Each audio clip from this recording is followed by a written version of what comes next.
Hello guys, this is Abhishek here. इस particular video में हम बात करेंगे कि कैसे एक फ्रेशर या फिर नॉन आईटी का पर्सन सेल्सफोर्स डेवलपर बन सकता है। क्या उसको सीखना पड़ेगा, क्या उसे ऑलरेडी चीज़ें आनी चाहिए सेल्सफोर्स डेवलपमेंट का करियर स्टार्ट करने के लिए, और पूरा का पूरा रोड मैप क्या रहने वाला है बेसिकली। तो उसके बारे में बात करेंगे अपन। सो इस वीडियो को स्टार्टिंग से लेकर लास्ट तक देखिए ताकि आपको क्लियर कर दिमाग में आइडिया लग जाए कि आपको क्या करना चाहिए, कौन से पाथ पे आपको चलना चाहिए जिससे कि आप एक सेल्सफोर्स डेवलपर बन सको। ओके। सो सेल्सफोर्स में क्या होता है कि यहाँ पे अपन एप्लीकेशन बनाते हैं ऑटोमेशन के लिए, और साथ ही साथ अपन को किसी डेटा को मैनेज करना है। ठीक है, बड़ी सारी ऑर्गेनाइजेशन है, उसका बहुत सारा बल्क में डेटा है, तो उसको मैनेज करने के डिफरेंट तरीके हैं। तो उसको तरीके से मैनेज करना और डिफरेंट जो प्रोसेसेस हैं उसको ऑटोमेट करना के लिए डिफरेंट एप्लीकेशंस बनाए जाते हैं। ओके। तो उसी एप्लीकेशंस को बनाने के लिए यहाँ पे अपन सेल्स फोर्स का जो टेक्नोलॉजी है वो यूज़ करते हैं स्टैंडर्ड, और यदि कोई स्पेसिफिक रिक्वायरमेंट आ गई किसी बिजनेस की तो अपन एपेक्स यूज़ करके उसका डेवलपमेंट करते हैं, जो कि सेल्स फोर्स डेवलपमेंट में आता है। सो फर्स्ट ऑफ ऑल आपको थोड़ा बहुत जावा या फिर उप्स कॉन्सेप्ट से फेमिलियर होना पड़ेगा। ओके। आपको पता होना चाहिए इनहेरिटेंस क्या होता है, कंस्ट्रक्टर क्या होता है, यहाँ पे क्लासेस कैसे बनती है। आपको वेरिएबल्स का पता होना चाहिए, इंटीजर स्ट्रिंग वगैरह क्या क्या चीज़ें होती हैं। साथ ही साथ इंटरफेस का आपको पता होना चाहिए कि इंटरफेस क्या होता है जावा में और किस लिए अपन को यूज़ होता है। इसके बाद क्या करना चाहिए आपको, आपको थोड़ा बहुत HTML CSS जावास्क्रिप्ट और बूट स्ट्रिप की नॉलेज होनी चाहिए। बूट स्ट्रिप मैंडेटरी नहीं है, बट वो बूट स्ट्रिप आपको नॉलेज होगी तो आप सेल्सफोर्स में जो यूआई का काम होता है जो कि LWC कंपोनेंट से होता है वो अच्छे से आना चाहिए। ठीक है, अभी थोड़ा बहुत आपको दिमाग में हिल रहा होगा कि LWC क्या होती है, मैंने क्या क्या चीज़ें बता दी, तो मैं स्टार्टिंग से बताता हूँ।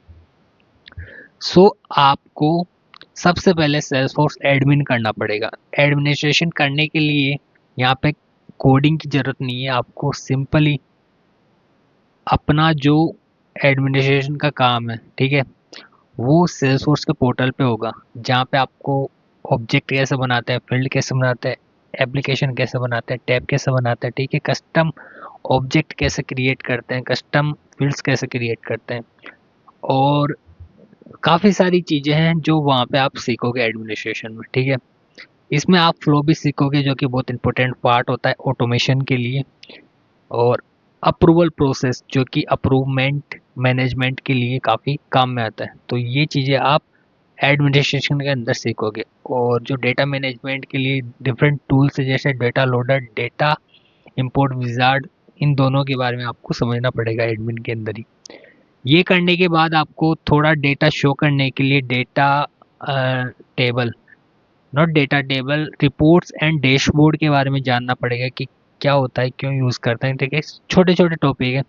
सो 15 से 20 दिनों में आपके ये एडमिन वाला पार्ट कंप्लीट हो जाएगा। इसके बाद आपको डेवलपमेंट स्टार्ट करना है। डेवलपमेंट के लिए एपेक्स लैंग्वेज यहाँ पे यूज़ होती है सेल्सफोर्स में, जो कि जावा के सिमिलर है। ओके, जावा आपको थोड़ी बहुत आनी चाहिए जैसा कि मैंने स्टार्टिंग में बताया।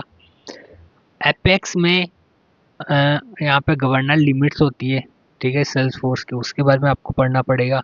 ट्रिगर्स होते हैं, वो आपको कंप्लीट करने पड़ेंगे। इसके बाद यहाँ पे ट्रिगर होता है कि ऑटोमेशन प्रोसेस के लिए काम में आता है, बेसिकली बैकएंड में जो भी प्रोसेस ऑटोमेटिकली परफॉर्म हो जाए किसी भी एक पर्टिकुलर इवेंट होने के बाद। ओके। इसके बाद आपको असिंक्रोनस एपेक्स पढ़ना है, यानी कि किसी एपीआई को कॉल करना है तो यहाँ पे असिंक्रोनस एपेक्स वो भी ऐप क्लासेस के जैसा ही होता है। ठीक है, बस फॉर्मेट अलग होता है कि कैसे अपन एपीआई कॉल करते हैं सेल्सफोर्स में एपेक्स के जरिए। तो ये आपको सीखना पड़ेगा, ये भी आपके 20 दिन, 25 दिन, 30 दिन में कंप्लीट हो जाएगा। ठीक है, इसके बाद आपको यूआई के लिए LWC सीखना पड़ेगा। LWC के लिए यदि आपको HTML CSS जावास्क्रिप्ट आता है तो बहुत ही बढ़िया बात है। ये तीनों आते हैं तो आपको 15 दिन लगेंगे LWC को सीखने के लिए। ओके। तो उसमें यूआई डिज़ाइन होता है, कंपोनेंट्स बनते हैं बेसिकली, तो ये आपको करना पड़ेगा।